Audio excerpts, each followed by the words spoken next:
dengan beliau. Silakan.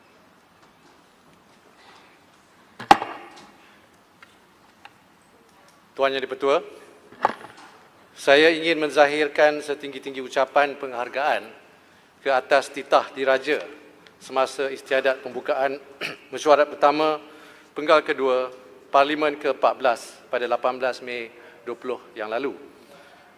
Ucapan terima kasih juga kepada 38 ahli yang berhormat yang telah mengambil bahagian dalam perbahasan titah Seri Paduka Baginda Yang di-Pertuan Agong di Dewan Yang Mulia ini dari 13 Julai sehingga 3 Ogos 2020. Beberapa perkara dan isu berkaitan portfolio Kementerian Kewangan akan saya cerakinkan, manakala pandangan, teguran dan cadangan yang diberikan oleh ahli-ahli yang berhormat berhubung perkara yang telah dibangkitkan berkaitan Kementerian Kewangan amat dihargai.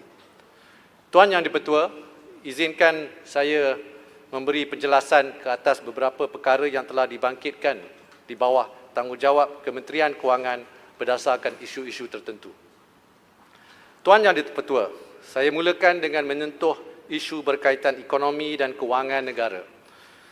Yang berhormat, yang membangkitkan isu ini ialah YB Pekan, YB Port Dickson, YB Bagan, YB Pontian, YB Subang, YB Ledang dan juga YB Bukit Bendera.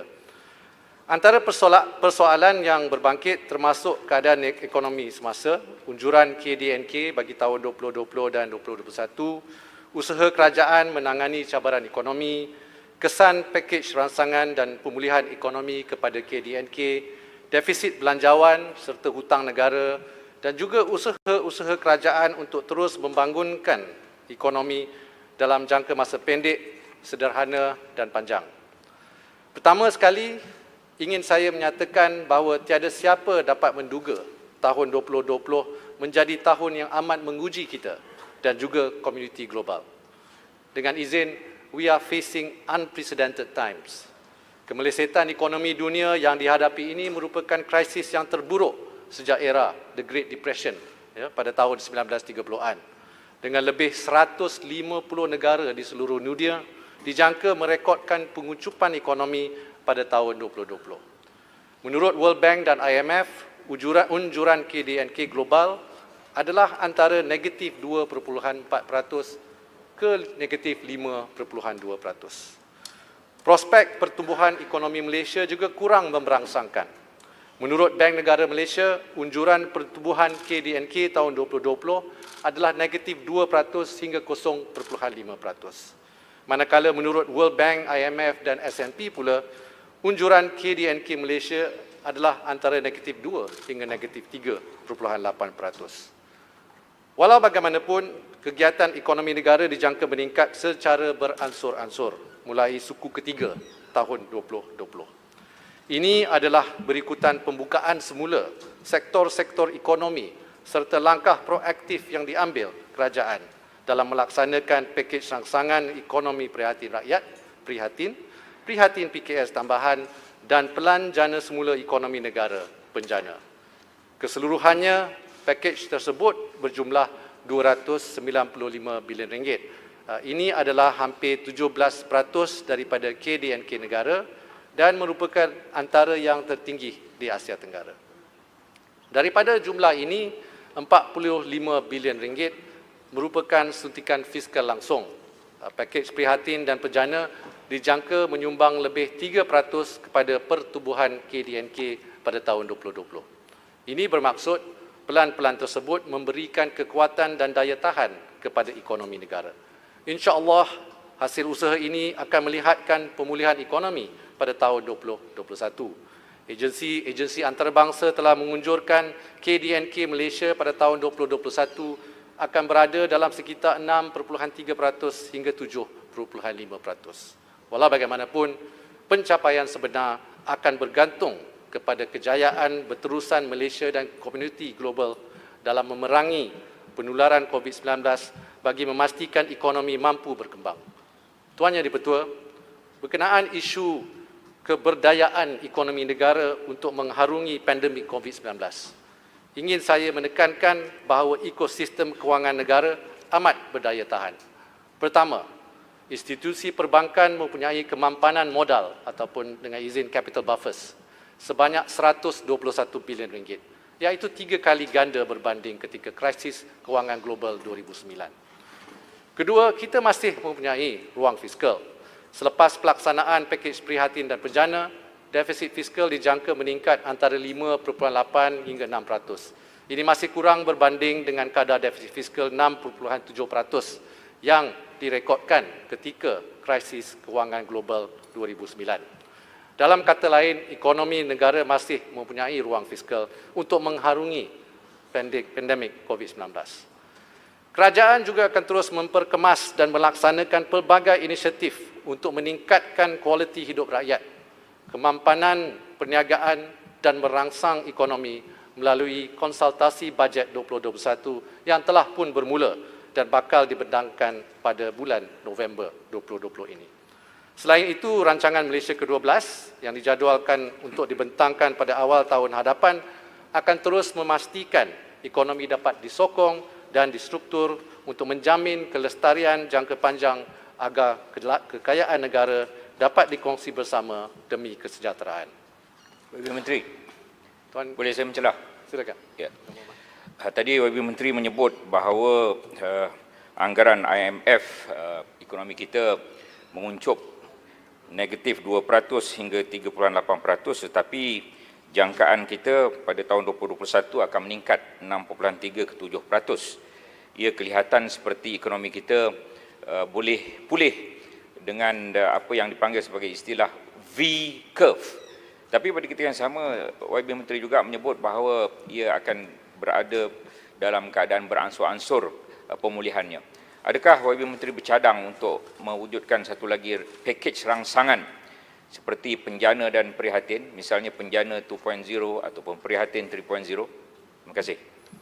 Terima kasih Yang Berhormat Puan Tian. Buat masa ini, kerajaan tengah memantau keadaan semasa. Belum ada lagi rancangan untuk melancarkan program baru, tetapi buat pada masa ini program prihatin dan juga bencana sedang berjalan. Banyak inisiatif yang telah diumumkan, sebanyak 80 inisiatif. InsyaAllah kita akan memantau keadaan semasa dan jika perlu kerajaan akan bersedia untuk memberi pertolongan kepada rakyat dan juga perniagaan. Terima kasih. Yang Tuan Yang betul. Saya sambung. Ya. Berkenaan isu kadar defisit negara dan kedudukan hutang negara. Pada tahun 2018, defisit keseluruhan Kerajaan Persekutuan mencatat 53.4 bilion ringgit atau 3.7% KDNK. Defisit fiskal menurun kepada 3.4% KDNK pada tahun 2019. Bagi tahun 2020, anggaran asal defisit fiskal adalah pada 3.2% KDNK. Walau bagaimanapun, setelah mengambil kira krisis COVID-19 dan suntikan fiskal yang dibiayai sepenuhnya melalui pinjaman domestik bagi pakej rangsangan ekonomi, defisit fiskal dijangka meningkat sehingga 5.8% hingga 6% daripada KDNK, seperti yang telah saya sebut tadi. Apa yang ingin saya tekankan adalah bahawa kerajaan komited untuk mengurangkan defisit fiskal ke bawah paras 4% dalam jangka masa sederhana. Bagi mencapai matlamat ini, kerajaan akan menumpukan fokus dalam memelihara disiplin fiskal. Untuk makluman ahli-ahli yang berhormat, semua langkah yang telah diumumkan dalam pakej prihatin dan bejana adalah bersifat one-off, terikat masa dan bersasar. Justru, ia tidak akan terus memberi kesan berpanjangan kepada kewangan Kerajaan Persekutuan. Pendekatan ini juga akan membolehkan kerajaan melaksanakan langkah konsolidasi fiskal dalam jangka masa sederhana bagi mewujudkan ruang fiskal untuk menghadapi krisis luar jangka pada masa hadapan. Tuan Yang Dipertua, berkenaan cadangan supaya kerajaan mengemukakan usul bagi menaikkan had statutory hutang negara kepada 65%. Ini disoal oleh YB Pekan. Berdasarkan perintah pinjaman tempatan dan pendanaan kerajaan had statutory wang yang diterima, nisbah jumlah hutang terkumpul berdasarkan had statutory 55% daripada KDNK yang ditetapkan ini merangkumi MGS, MGII dan Bil Perbendaraan Islamik. Berdasarkan had statutory, Nisbah hutang terkumpul kepada KDNK pada akhir Jun 2020 adalah 53.2%. Masih di bawah had 55% KDNK yang ditetapkan. Pagi tadi, Kementerian Kewangan telah membuat bacaan pertama RUU langkah-langkah sementara bagi pembiayaan kerajaan dalam kurungan penyakit coronavirus 2019 yang antara lain bertujuan untuk meningkatkan had statutory hutang daripada 55% KDNK sehingga 60% KDNK. Peningkatan jumlah hutang ini adalah bagi membiayai defisit yang turut mengambil kira pelaksanaan pakej rangsangan dan pemulihan ekonomi dengan suntikan langsung fiskal.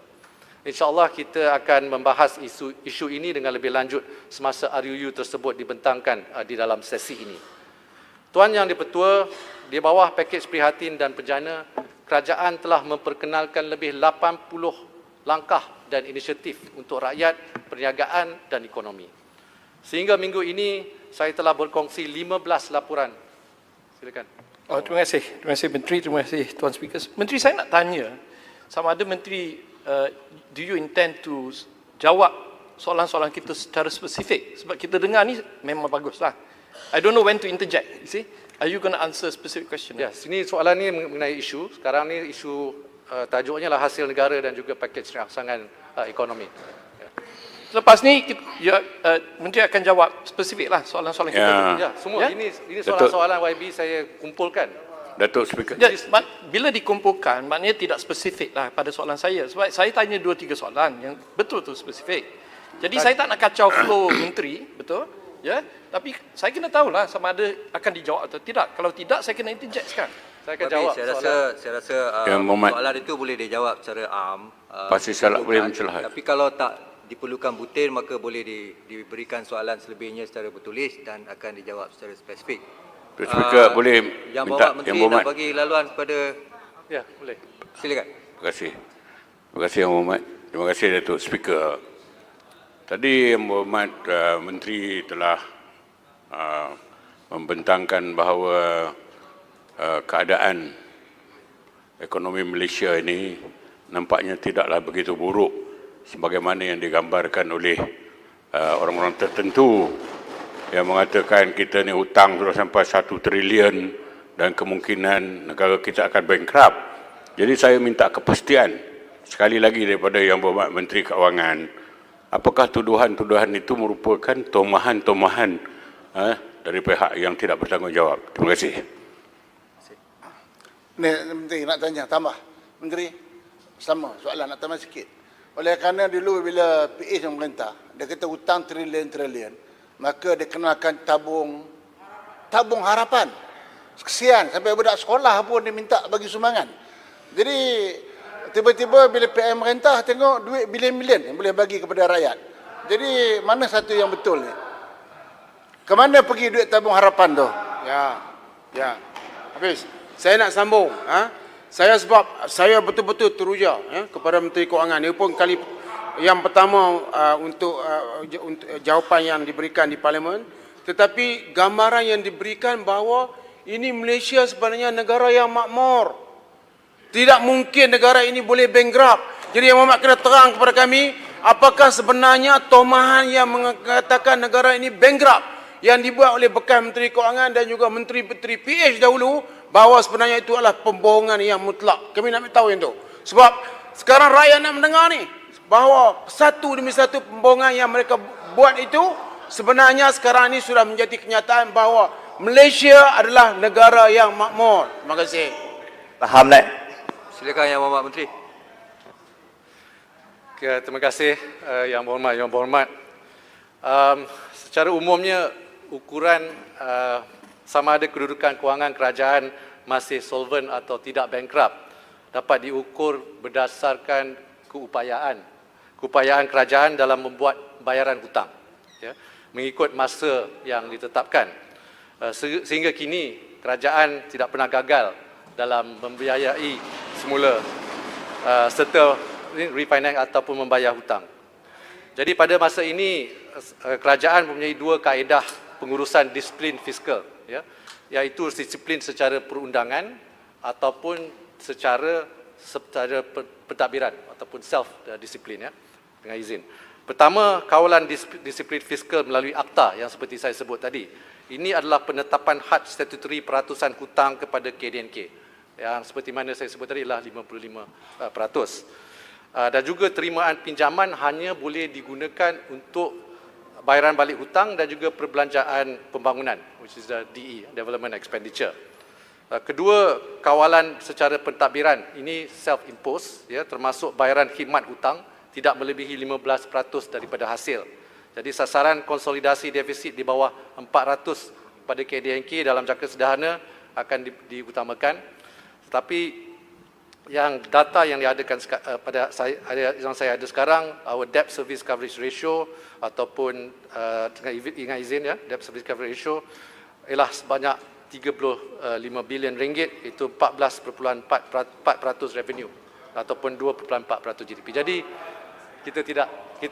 jadi jawapan saya ialah kedudukan kewangan kerajaan masih tidak bankrupt kerana lama dengar. Kerana kita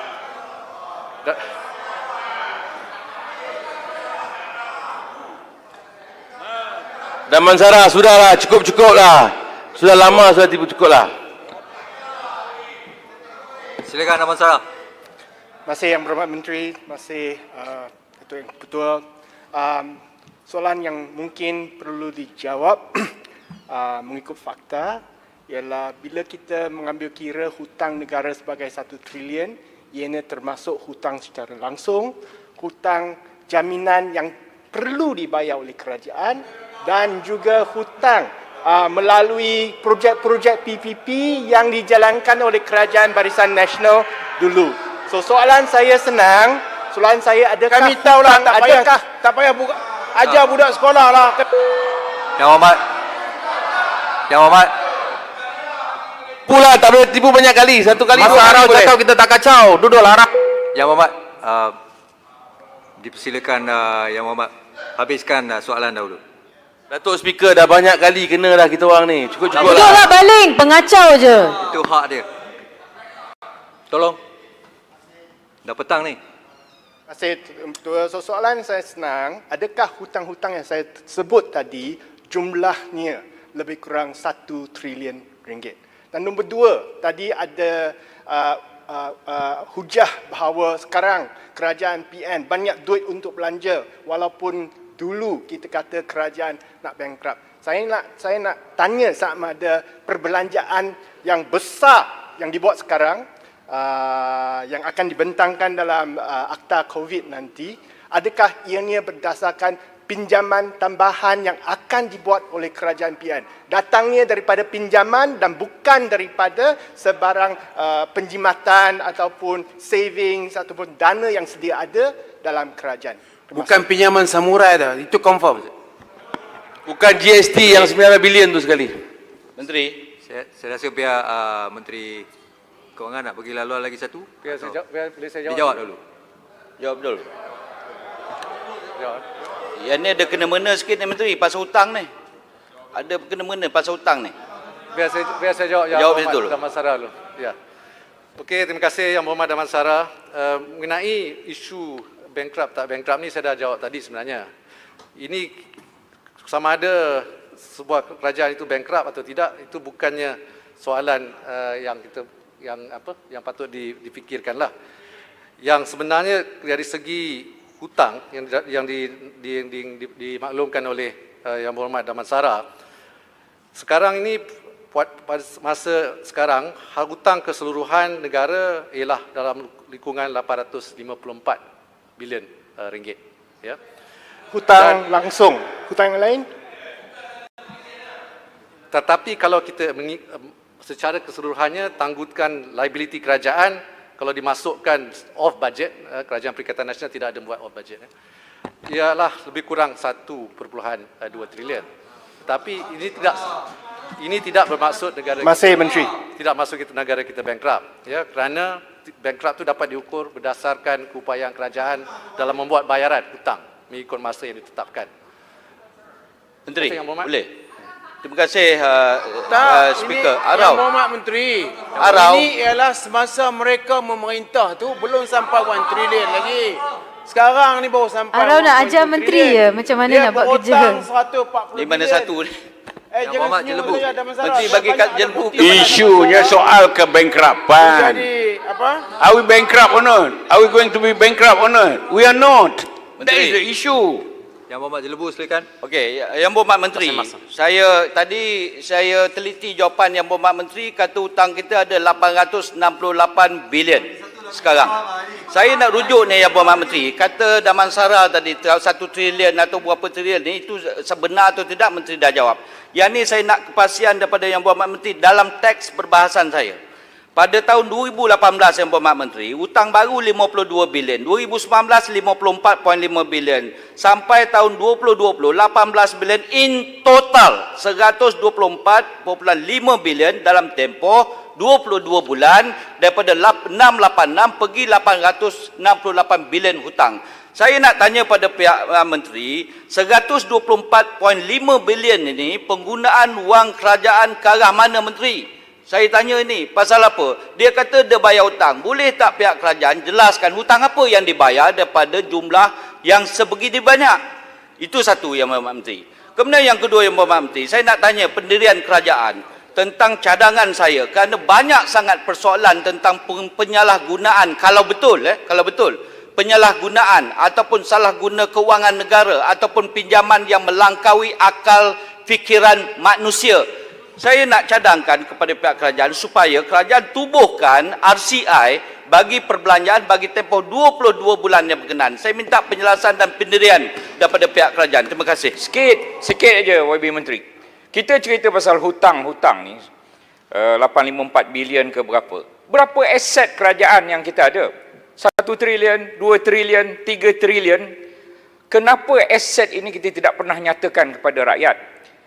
Pada saya, aset negara kita cukup banyak. Sama ada aset alih, aset tidak alih, ya, aset bangunan, aset tanah, macam-macam aset kerajaan ada. Yang penting aset itu berapa, saya nak tanya. Adakah kita pernah kira atau sedang dikira? Terima kasih. Silakan. Terima kasih Yang Berhormat. Sikit saja, Berhormat Menteri. Dia Damansara mengatakan bahawa 1 trilion. Kita kena asingkan hutang jaminan kerajaan, maknanya ada asset backing. Ada asset backing. Jaminan kerajaan maknanya hutang itu, kalau hutang itu tak dibayar, barulah kerajaan akan jamin. Tapi hutang itu ada asset backing yang kuat. Dia berdua. Jadi tak boleh kita himpunkan hutang 860 juta dengan 1 trilion. Itu tak benar. Dia mengelirukan rakyat sebenarnya. Kalau kita highlight benda ini, rakyat akan keliru. Jadi kita menteri kena start. Ini jaminan kerajaan, ada asset backing yang kuat. Terima kasih, Speaker. Okey. Terima kasih Yang Berhormat. Banyak soalan tu saya nak cuba ingat ni. Yang pertamanya mengenai jumlah hutang. Maybe saya give a clarification here dengan izin ya. Jadi pada kuarter pertama, suku pertama 2020, jumlah hutang kerajaan persekutuan ialah 823.8 bilion ringgit. Jaminan komited seperti Yang Berhormat bagi tahu tadi, Yang Berhormat Rompin. Jaminan komited tu ialah 166.9 bilion ringgit, iaitu ada basic projek-projek yang diberi garantilah oleh pihak kerajaan, dan juga lain-lain liability yang sebanyak 166 bilion ringgit yang selebihnya. Jadi jumlahnya kalau campur hutang kerajaan dan jaminan komited ialah 1.264 bilion ringgit. Itulah hutang sekarang lah. 1.264 trilion ringgit. Ya. Tapi masa kami ambil alih 800 bilion lebih. Tapi PH bagi tahu shut up. Okey. Saya tanya soalan Speaker. Semasa PH memerintah, saya nak cakap lah. Saya bercakap, ini hak saya bercakap. Kalau Ini you kata shut up, saya pun... Duduklah. Yang Berhormat Datuk Doktor, duduk. So Yang Berhormat, biar saya habis sikit lagi. Tak, Yang saya Berhormat. nak tambah sikit je. Okey, nak habis sikit je. saya belum sebut lagi hutang Kerajaan Persekutuan pada tahun sebelumnya. Ya. Jadi tahun 2017 hutang kerajaan ialah 686.8. 2018 hutang kerajaan ialah 741 bilion ringgit. 2019 ialah 793 bilion ringgit. Ini kerana hutang kerajaan naik mengikut defisit KDNK lah. Ya.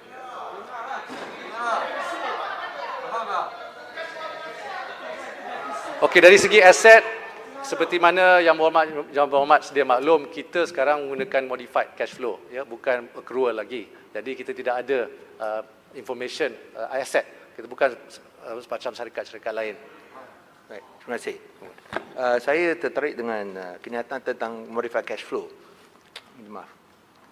Tuan Speaker, adakah sistem pengakruan ini akan diteruskan supaya kita boleh dapat satu gambaran yang lebih tepat lebih dulu, kerana kononnya dikabarkan bahawa sistem pengakruan ini kalau tidak dihentikan akan ditangguhkan. Bolehkah saya dapat penjelasan tentang perkara ini supaya kita dapat satu gambaran yang lebih holistik? Dan berkaitan dengan apa yang Berhormat sebut tadi tentang komitmen dan liability sebanyak 1.2 trilion. Kita nak tahu apakah kedudukan sekarang, kerana kalau kita lihat dari segi pendapatan daripada LHDN, perolehan telah jatuh lebih 30%. Adakah ini benar? Dan sejauh manakah ini akan memberi kesan ke atas current account deficit? Saya sebut tentang dari segi kewangan. Dan juga yang akhirnya, adakah ada kemungkinan Malaysia menghadapi twin deficit dengan izin? Sekali terima kasih. Okey, saya jawab twin deficit dulu. Kerajaan sekarang ni telah mengumumkan defisit akan jangka naik di antara 5.8% hingga 6%. Ini disebabkan suntikan fiskal yang diperlukan untuk merangsangkan ekonomi kita, ya, pakej prihatin dan penjana. Ini sebanyak 45 bilion ringgit. Oleh itu, hutang kita akan naik sebanyak 45 bilion ringgit dan defisit kita pun akan naik. Sama ada kita ada twin account deficit ini, jawapannya tidak, kerana current account kita masih lagi dalam positif, ya. Dan kita dalam masa depan juga ada akta, ya, we have an act yang tidak membenarkan kita meminjam untuk finance our operating expenditure. So we will not be dengan izin in current account deficit position. Dari segi hasil, ya, dari segi hasil memang oleh kerana penularan wabak COVID-19, hasil kerajaan memang terkesan. Jadi kita pada mulanya hasil cukai langsung dan cukai tidak langsung jumlahnya ialah lebih kurang 244.5 bilion ringgit dalam bajet mantan menteri sendirilah, ya, 245. Tetapi oleh kerana penularan wabak COVID-19 ini mungkin turun. Saya tidak ada nombor yang latest number lagi, tapi dalam lingkaran within the range of 20 hingga 30% lah. Terima kasih. Accrual dan modified cash flow ini masih lagi dikaji, tetapi sistem memang dua-dua boleh. Kita tidak, memang rancangannya tidak ditangguh lah, sebab masa ini tak tangguh. Teruskan. Okey. Okey. Saya tanya tabung harapan tadi tak jawab lagi. Tabung harapan yang menunjukkan kerajaan tabung harapan telah digunakan untuk membayar hutang 1MDB. Terima kasih Menteri, terima kasih. Terima kasih. Dengar tu betul-betul. Berapa banyak tu? Tabung harapan ni 2 bilion ke 200 juta je? Memusingkan saya. Yang Mak beritahu. Bukan duit, masih salah lah. Berapa banyak digunakan untuk bayar hutang? Kalau betul. Sebab apa? Ini yang dimomokkan kepada rakyat. Lutong apa ada? Pembohongan. Berapa banyak yang digunakan untuk bayar hutang? Yang Mak, supaya rakyat dengar. Bukan duit arau lah. Menteri, soalan. Boleh tak? Ya, boleh saya jawab. Baik. Jawab dulu. Terima kasih, Yang Berhormat Arau. Jadi kalau lihat dari segi hutang kerajaan, saya jadi pada tahun 2018 mengikut data yang saya ada di sini, dan 2019 hutang kerajaan ialah lebih kurang 793 bilion 2019 dan 741 bilion 2018. Hasil kerajaan buat pada masa itu ialah lebih kurang 244.5 bilion ringgit pada tahun 2019 dan 232.9 bilion ringgit buat di tahun 2018. Perbelanjaan operasi ialah lebih kurang 263 bilion ringgit pada 2019 dan 231 bilion ringgit untuk 2018. Jadi penggunaan hutang itu dibayar untuk perbelanjaan operasi. Terima kasih. Terima kasih Menteri, terima kasih Speaker.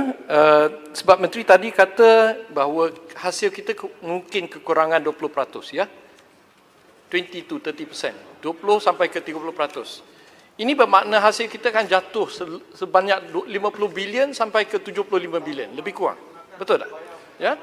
Depends on terpulang kepada GDP kita lah hasil. Betul lah. Ya.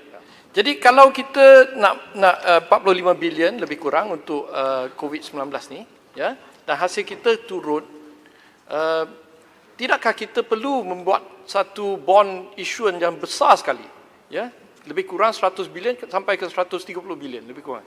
Pada perkiraan saya lah. Bolehkah Menteri memberi pencerahan tentang isu ini? Ya. Seperti yang saya sebut tadi, suntikan fiskal ialah 45 bilion ringgit ini akan di-finance, dibiayai melalui pinjaman tempat domestik 45 bilion ringgit. So, borrowing will be up by 45 bilion ringgit lah. Maknanya bolehkah beri pencerahan tentang isu domestic borrowing ini? Adakah kita buat short term borrowing daripada bank ataupun kita isu bond ataupun macam mana? Kalau bond itu bukan domestic, short term lah, ya? Itu akan melalui MJS lah.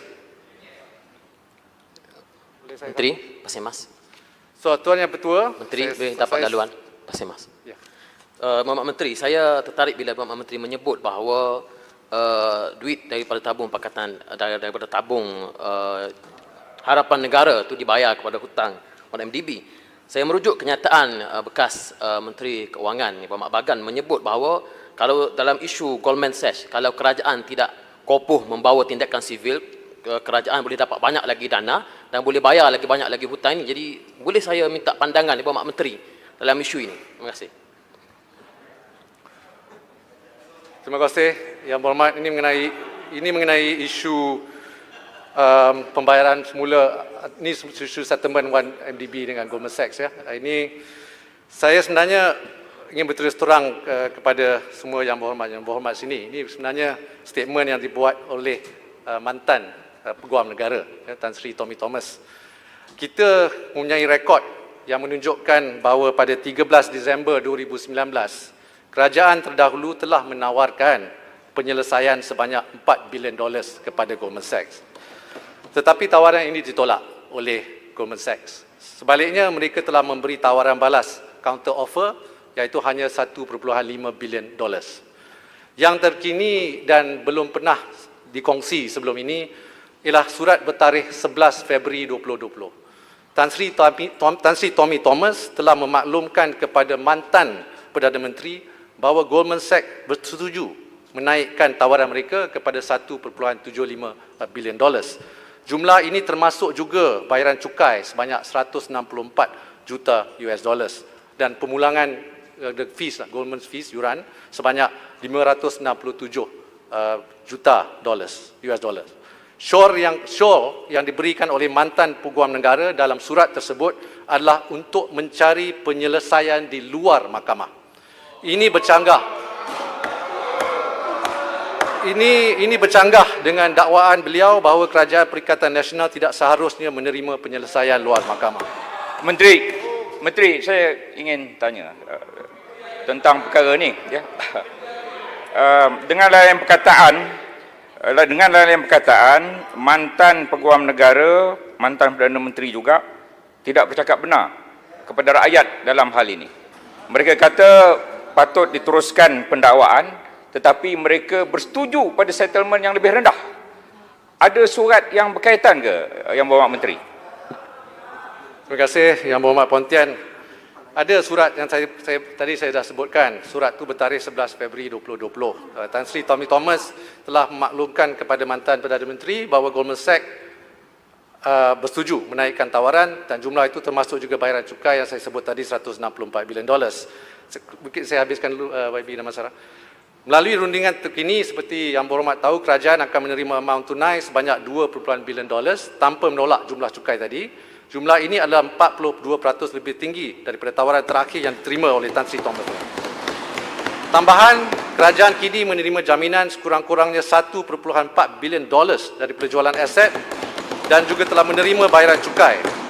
Dengan penyelesaian ini dan jumlah yang telah diterima daripada DOJ, lebih dari $4.5 bilion akan dikembalikan kepada rakyat Malaysia. Oh, baru tahu. Tapi kerajaan terus komited untuk mendapatkan semula aset-aset lain yang masih belum dikembalikan. Penyelesaian ini juga tidak menjejaskan tuntutan kerajaan terhadap mana-mana individu dan syarikat yang terlibat dengan skandal. Jadi dengan izin untuk jawab soalan YB Maslan, dengan izin YB Pontian, at all material times the former AG was also seeking a settlement with Goldman Sachs. It is therefore disingenuous of him to say we should not have done exactly what he wanted to do in the first place. Baganlah jawab. Apa pasal Subang mau jawab? Baganlah bangun cakap. Ni Subang mau siapa? Ada Mansara. Diamlah baling, duduklah baling. Silakan Yang Berhormat Damansara. Masih Datuk Tua, masih Menteri. Tolong. Kepada rakan-rakan yang di sebelah sana, bila rakan-rakan berucap, saya tak bising. So Sekarang terbukti bahawa Damansara was controlling mantan Menteri Kewangan dulu. Sila Damansara. He control the Menteri Kewangan dulu. Tarik balik, pasti salah. Tarik. Saya jemput YB Damansara. betul, tarik balik apanya? masih Tua. Tuduhan daripada pasti Damansara salah. run everything including Kan GSC. tak dengar. We know. Now. Tolong. Bertenang semua. YB Damansara, sila.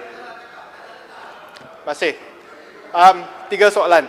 Nombor 1, dalam surat yang baru dibangkitkan tadi yang bertarikh 11 hari bulan Februari. Nombor 1, adakah show dalam surat tersebut untuk menerima tawaran 1.75 bilion itu? Yang saya tahu, PH telah pun tolak tawaran tersebut. Nombor 2, dalam kenyataan yang telah pun dibuat oleh bekas AG Tan Sri Tommy Thomas, beliau tidak menyebut bahawa kerajaan tidak patut membuat penyelesaian luar mahkamah. That's also disingenuous of you to say that he said no settlement outside of the courts. Dia sebut penyelesaian luar mahkamah, masa yang paling baik untuk berbuat begitu adalah selepas pihak government dibawa ke mahkamah dan pengarah-pengarah mereka kena masuk ke mahkamah untuk menghadapi tuduhan. That gives us the maximum leverage. I quote from his statement, the maximum leverage to obtain the highest compensation from Goldman Sachs. Nombor 3 dalam isu 1.4 bilion nilai aset yang akan dipulangkan kepada Malaysia yang dijamin, nilainya yang dijamin oleh pihak Goldman Sachs. Goldman Sachs telah pun membuat pengumuman di New York Stock Exchange bahawa 1.4 bilion ini mereka mempunyai keyakinan bahawa mereka setelah membuat segala penilaian dan pengiraan, mereka tidak akan mengeluarkan 1 sen pun untuk membiayai jaminan tersebut. Maksudnya 1.4 bilion ini aset yang akan dipulangkan ke Malaysia, memang kita akan terima pun walaupun tak ada jaminan daripada Goldman Sachs. Maksudnya kita tak ada tambahan 1.4 bilion daripada Goldman Sachs. So minta penjelasan daripada satu lagi soalan, minta maaf Menteri. Saya juga nak tanya 1.4 bilion ini, adakah ianya aset yang hanya berkait dengan bond 6.5 bilion yang telah pun diumumkan ataupun diterbitkan oleh Goldman Sachs, ataupun semua aset, tak kira sama ada dibeli dengan wang daripada 6.5 bilion ini atau wang 1MDB yang dijana daripada pinjaman yang lain. Sebab penjelasan yang telah pun dibuat oleh pihak kerajaan dengan pihak Goldman Sachs adalah bercanggah. Setahu saya pihak kerajaan kata hanya daripada dana 6.5 bilion bond tersebut akan masuk dalam jaminan ini. Tapi mengikut pengumuman Goldman Sachs, macam semua pulangan aset ke Malaysia, tak kira sama ada 6.5 bilion daripada 6.5 bilion bond ataupun pinjaman lain, akan termasuk dalam 1.4 bilion tersebut. Terima kasih. Terima kasih Yang Berhormat Damansara. Saya ingin mengingatkan YB Damansara, kerajaan terdahulu telah mendaftarkan, betul, mendaftarkan kes jenayah terhadap Goldman Sachs dan 17 orang pengarahnya, seperti yang disebut. Tetapi sehingga kini, tiada seorang pun pengarah tersebut dihadapkan ke mahkamah. Proses penyerahan pertuduhan tersebut masih belum terlaksana. Sekiranya pendakwaan dibuat di Malaysia, kesemua 17 pengarah perlu diekstradisi untuk dibicarakan di Malaysia. Proses ini tidak pernah pun dilaksanakan semasa beliau menjadi peguam negara. Ya, sekiranya proses ekstradisi ini dimulakan, ia tentunya akan ditentang oleh 17 pengarah tersebut. Dan tiada kepastian sama ada mereka berjaya diekstradisi ke Malaysia. Pada masa yang sama, denda ke atas syarikat mungkin tidak akan mencukupi untuk menanggung liability daripada bond yang akan matang pada tahun 22 dan 23. Soalan kedua, yang mengenai sama ada 1.4 bilion garanti yang diberi oleh Goldman Sachs. Jadi seperti mana Yang Berhormat Damansara tahu, aset yang dibekukan tidak semestinya akan diterima pada nilai yang sama. Betul tak? Perkara ini jelas ketika Malaysia berusaha mendapatkan semula boat equanimity. Dari harga pembelian $250 juta, Malaysia hanya memperolehi semula $125 juta. Dan ini juga sebelum ditolak kos pemulihan dan penyelenggaraan. Begitu juga dengan kes Jet Bombardier. Jet Bombardier ini bernilai $35.37 juta yang dirampas di Singapura dan dijual oleh pihak berkuasa Singapura dengan hanya $137,615. Akhirnya Malaysia hanya menerima $136,500. So ringkasnya tiada kepastian kita akan dapat merealisasikan dan mendapatkan semula nilai penuh aset yang telah dibeku dan dirampas di seluruh dunia. Dalam penyelesaian ini, jumlah yang dipersetujui adalah jumlah yang sebenarnya akan diterima oleh Malaysia. Bukan sahaja sekadar nilai yang diisytiharkan dari aset yang disita. Sorry.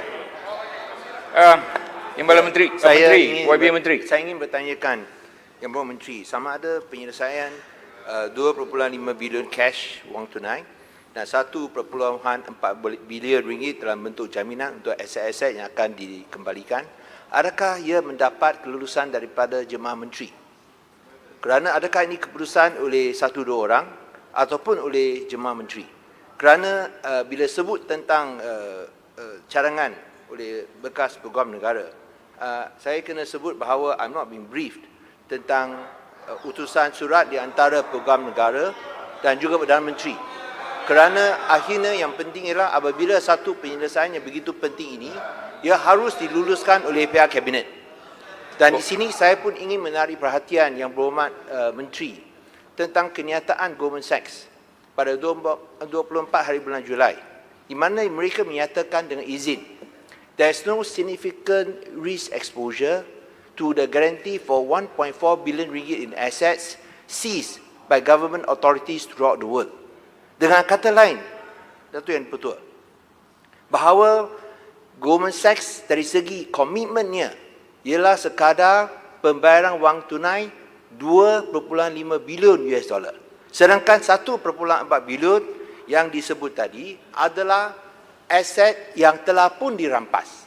Dan dalam kacamata ataupun dalam pandangan Goldman Sachs sendiri, ia tidak menimbulkan tanggungan risiko yang tinggi untuk memerlukan mereka membuat komitmen yang lebih besar.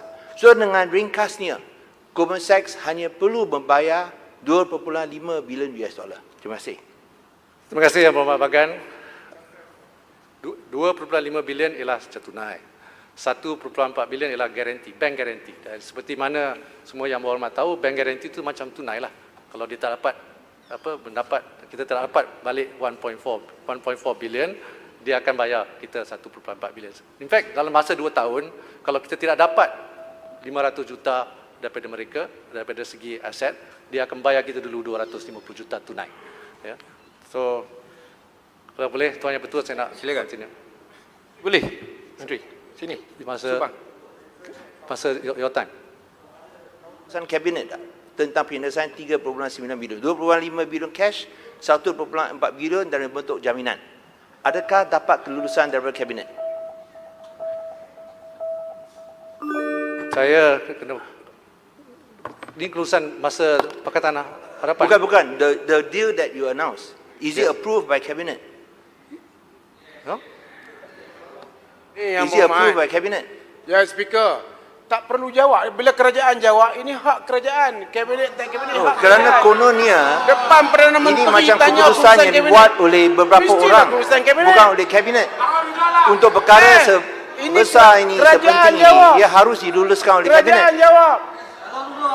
Ada pula Adakah tanya ia ini keputusan diluluskan oleh atau Kabinet? tidak. Ini semua Ini- takut kebenaran. Menteri Sila duduk. Saya rasa ini keputusan Kementerian Keuangan dan semestinya akan dibawa di Kabinet ya. Okey. Dia Is it approved by Cabinet? okey, saya akan jawab. Saya ingat, saya faham tadi. Saya ingat surat tu sama ada disetujui oleh Kabinet. Tapi soalan yang berhormat bagan ialah sama ada 3.9 juta ini disetujui oleh Kabinet. 3.9 bilion ini disetujui oleh Kabinet. Saya nak maklumkan di sini, di mana Kabinet telah memberi kuasa kepada Attorney General dan pasukannya untuk berunding dengan untuk cari penyelesaian. Ini luar biasa, Dr. Betul. Dah. Kerana Adalah untuk satu jumlah Bagan mengilukan rakyat. Bagan mengilukan Dewan banyak kali. Cukuplah Bagan. Janganlah Okey. sepatutnya diluluskan oleh Kabinet. Boleh ada Ini, pandangan Kabinet- berbeza. Tapi Kabinet lah, untuk Kabinet jumlah Kongkong. sebesar ini, 3.9 Kabinet bilion US Kongkong. dollar tak boleh diputuskan oleh satu dua orang. You are talking about more than 10 billion. It should be approved by Cabinet. Ini sama dengan kes 1NDB dengan kes yang dikaitkan dalam mahkamah. Di mana satu orang buat keputusan. Ia harus diputuskan oleh Kabinet. Mengapa tidak diputuskan oleh Kabinet? Ini satu isu accountability dan transparancy. Dan jadi betul. Ia tidak boleh dibiarkan begitu sahaja. Okey. Yang Berhormat Bagan. Yang Berhormat Bagan. Yang Berhormat Bagan.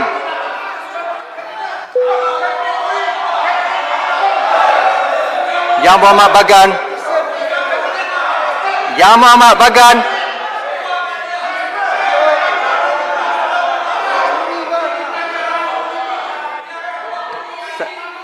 Saya rasa Yang Berhormat semua. Menteri Keuangan telah pun menjawab bahawa pasukan perundingan itu diberikan mandat oleh Kabinet. Dan apabila sesuatu itu telah dicapai oleh pasukan itu, maka sudah tentu Kabinet nanti akan meratifikasi. Ia akan. Itu prosedurnya. Itu prosedurnya.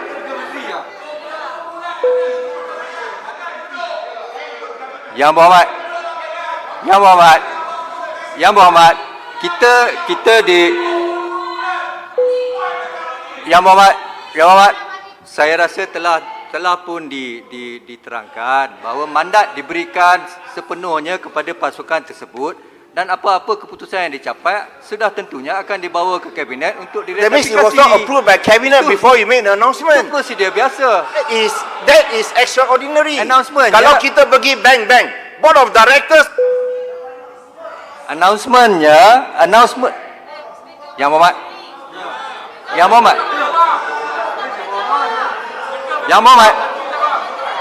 Saya tahu. Of course. Saya faham. Bagi Menteri jelaskan dulu Yang Berhormat Bagan. Bagi Menteri jelaskan. Okey. Saya rasa telah diterangkan. Sila teruskan ke hal yang lain. Tuan Yang Betul. Masa pun dah tamat sebenarnya. Tapi tolong ke perkara yang lain. Speaker. Okey, saya Menteri Keuangan terus Menteri, jawab. Menteri. Untuk kami dengar pembohongan yang telah dibuat. Tak payahlah yang tu, brother, duduklah. Tak. Speaker. Yang Hormat. Suruh duduk. Tolong. Masa pun dah tamat. Saya rasa Menteri banyak lagi benda yang nak diperkatakan. Tolong teruskan. Saya YB Menteri. Boleh, Menteri. YB Menteri. Ini yang GST refund ni betul ke 19.4 bilion ni dirompak? Betul atau tidak? Saya nak jawapan daripada Menteri sama ada GST. Yang mana tu?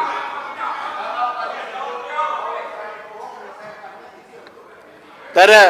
Dirompak atau tidak 19.4 bilion itu saya nak tanya. Rompak atau tidak? Sepatah je. So Yang Berhormat, Saya. Yang Berhormat. Peraturan yang mana tu? Yang mana? Pembohongan oleh saya. Let him tarik balik. Tak. Point of Tarik order. balik.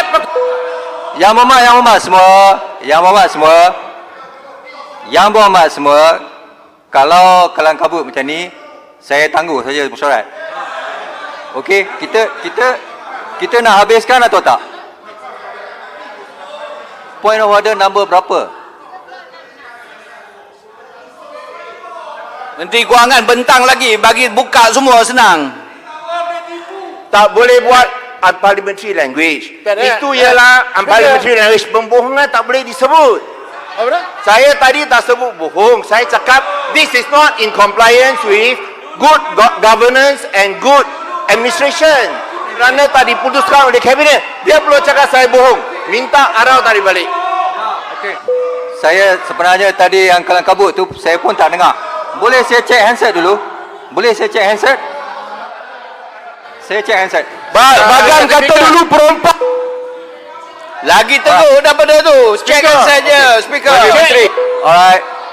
Baik semua. Biar saya cek handset. Kemudian saya akan tangani perkara itu. Yang Berhormat Menteri nak teruskan atau nak beri Yang Berhormat Pengcan jalan? Saya akan jawab soalan Cek Hansa. Ya, sikit aja. YB Menteri, saya ingin tanya 19.4 bilion GST refund itu dirompak atau tidak? Okey, Itu saja. terima kasih Yang Berhormat. Mungkin biar saya jawab. Saya nak jawab. Jawab. YB Bagan. Kalau tak betul tak payah tarik. Dari segi governance YB Bagan, saya understand, saya faham apa yang dibangkitkan oleh YB Bagan. Saya pun nak tanya juga keputusan zero rate GST ni. Keputusan zero rate GST ni tidak pernah pula pergi ke kabinet oleh mantan. Ada. Tengok siapa punya keputusan. Tahu keputusan. Ya. Wah, itu Menteri Kewangan boleh buat ke? Yang Berhormat Menteri Kewangan nak beri laluan lagi ke atau nak teruskan? Sebab dah habis masa. Banyak laluan dah. Dah habis masa. Tapi mungkin saya nak jawab soal. Tolong sambung. Saya nak jawab Yang Berhormat Bagan laluan tidak diberi. Saya ingin menjawab Yang soalan Berhormat Bagan tadi. Saya ingin menarik perhatian Dewan kepada PAC tahun 2019 ni mengenai GST. No, tapi Yang Berhormat, amaran 1, amaran 2. Duduk. Tolong duduk. Amaran 2. Tolong duduk. Menteri tak bagi laluan. Saya ingin juga menarik perhatian kepada jawapan untuk YB. Menteri tak bagi laluan. Tolong. Tolong. Saya dah amaran 2 ni. Saya dah amaran kedua. Silakan. amaran ketiga gantung 1 bulan. Lagi satu saya. Okey, terima kasih Yang Berhormat Pontian mengenai soalan GST itu. Ini saya ingin menarik perhatian Dewan kepada laporan Jawatan Kuasa Kira-kira Wang Negara PAC pada tahun lepas yang dibentangkan di Dewan Yang Mulia ini, di mana PAC pun telah menjalankan siasatan ke atas tuduhan yang dibuat tadi. Ini saya nak rumuskan antara lain bahawa tidak ada kehilangan hasil dalam kutipan hasil GST. Ini hasil lagi besar. Ini banyak bohong besar. Sila. Saya rasa masa pun dah tak ada. Kita berikan lantai percakapan kepada Menteri Kewangan. Okey, Tuan Yang Menteri. Bertua. Akhir Menteri, sekali, dalam saya- laporan PAC tersebut dia ada mengatakan Saya bahawa ingin mengucap- pekan pecah amanah. Saya rasa menteri tak Itu bagi juga laluan. ada dalam laporan PAC. Pecah Menteri mana? tak bagi Wang laluan. tidak hilang tapi wang Kota diselewengkan. Tuan Yang Boleh Bertua. saja, tak bagi takkan laluan. menteri tak jawab macam tu.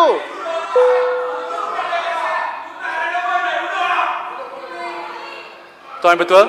Tolonglah, kita ada dekorum sedikit. Masa pun dah tamat sebenarnya. Saya pun tak nak halau orang keluar daripada Dewan ni. Tolong. Menteri Kewangan, So, Tuan Yang teruskan. Bertua. 5 minit. Tak, saya nak tutup sekarang. Tuan. 5 minit. Saya ingin, saya rasa setakat ini sajalah jawapan saya. Menteri, jangan. Dan Menteri, saya Menteri. akan berikan Menteri. jawapan bertulis Menteri. untuk soalan-soalan. Moratorium. Terima kasih. Speaker, Yang lain-lainnya. jawapan Menteri Kewangan yang hebat yang telah memberi keterangan fakta kepada rakyat harus Speaker, how can you allow this to go on and on? Tanya. Arang selalu Alih-alih kacau buat- Dewan. Mesyuarat Manage the Dewan house hari better. dah lah, sudah. Speaker. Manage the house better. Seorang penipu, seorang You need answers in the Dewan and you didn't allow that to happen. 10 Ogos 2020. Where are the answers? Assalamualaikum. No answers in the Dewan.